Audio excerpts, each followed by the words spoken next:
मृणाली पिळणकर, तुम्ही पाहत आहात LS मराठी। पाहुयात काही महत्त्वाच्या घडामोडी। संपूर्ण प्रशासन विकलं गेलं, नक्षलवाद खाण उद्योगासाठी संपवला का? शिवसेना नेते संजय राऊतांचा सवाल।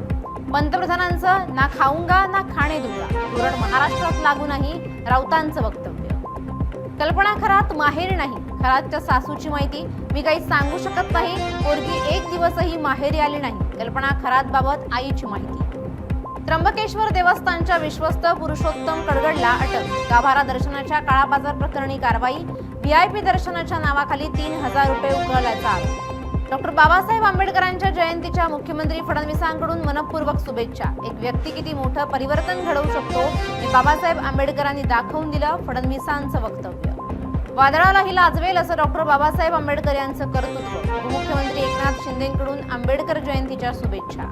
आपल्या सर्वांना डॉक्टर बाबासाहेब आंबेडकर जयंतीच्या शुभेच्छा। उपमुख्यमंत्री सुनेत्रा पवारांकडून आंबेडकर जयंतीच्या शुभेच्छा। मुंबईची चैत्यभूमी एक ऊर्जा देणारी भूमी, सुनेत्रा पवारांचं वक्तव्य।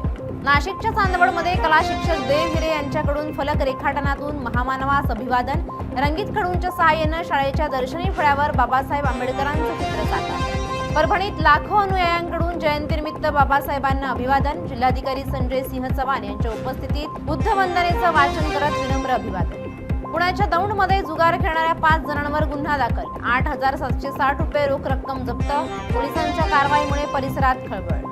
नाशिकच्या बागलांच्या मांगवारी घाटाजवळ बिबट्या मृतावस्थेत आढळला, बिबट्याच्या मृत्यूचं कारण स्पष्ट, घटनेमुळे परिसरात भीती, नागरिकांनी सतर्क राहण्याचं वन विभागाचं आवाहन। या होत्या आताच्या घडीच्या काही महत्त्वाच्या बातम्या। अशाच महत्त्वाच्या बातम्यांसाठी पाहत रहा LS मराठी।